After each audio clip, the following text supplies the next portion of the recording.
ठीक है, तो जय हिंद दोस्तों, जय हिंद। तो एक शायरी लिखी थी।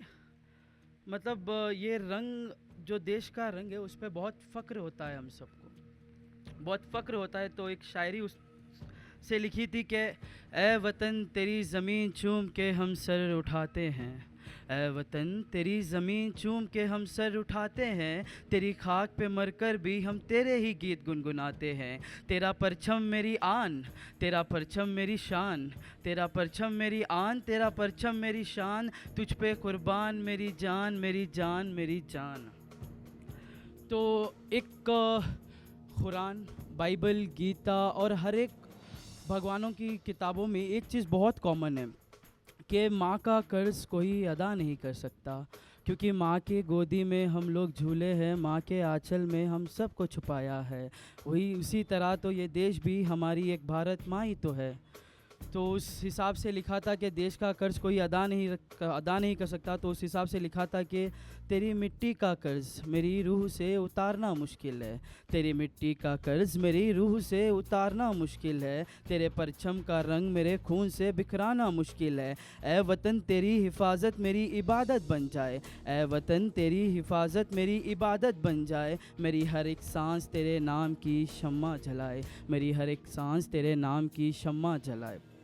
तो एक शेर नहीं पढ़ने वाला था, बट मैं पढ़ रहा हूँ बिकॉज नेचर है और बारिश भी पड़ रहा है। तो तेरी वादी का सुकून, तेरी हवा का नशा, तेरी वादी का सुकून, तेरी हवा का है नशा, तेरी मिट्टी की कसम ये प्यार रहे हमेशा, तू रहे दायम सलामत ए चमन मेरे अरमान का, तू रहे दायम सलामत ए चमन मेरे अरमान का, तेरी खिदमत ही है मकसद, तू है नूर मेरे ईमान का, तू है नूर मेरे ईमान का। तो एक आखिरी शेर, मतलब एक कहानी कहना चाहता हूँ। बचपन में पता नहीं किन लोगों को सपना था कि डॉक्टर बनना है, इंजीनियर बनना है, सब बनना है। तो पर मेरा सपना था, और घर वाले भी सभी वही कहते थे कि बेटा तू सिपाही बन, तू देश के लिए शहीद हो, हमें फ़क्र होगा तेरी शहीदी पे। तो एक ख़त लिखा था कि सिपाही का आखिरी ख़त लिखा था कि जब सिपाही, अभी तो फ़ोन का टाइम चल रहा है तो सिपाहियों से बात हो जाती है, पर सर 19 के टाइम पे ऐसा नहीं था, ख़तों में ही लिखना बेचता था, और ये ख़त पहुंचता 4 दिन बाद, और जब तक जंग शुरू भी हो जाती और ख़त्म भी हो जाती, और उस शहीद की लाश घर में तिरंगे से लिपट कर भी आ जाती। तो उस शेर से लिखा था कि उस शहीद की लाश के साथ ये चिट्ठी भी आई थी।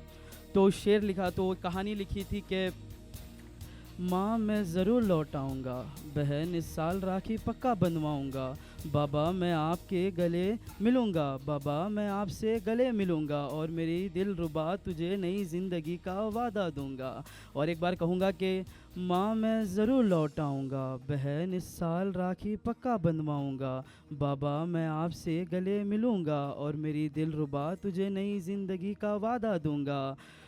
पर जब सब लोग इंतज़ार कर रहे थे, तो लेकिन दरवाज़ा खुला और आंगन में एक सिर्फ जिस्म आया जो तिरंगे में लिपटा हुआ था, और आंगन में सिर्फ एक जिस्म आया जो तिरंगे में लिपटा हुआ था।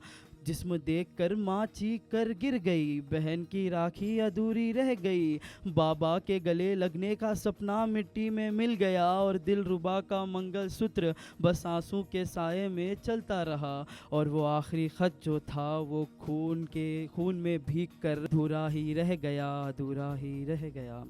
Thanks friends. तो जय हिंद, जय हिंद, जय हिंद एवरीबॉडी।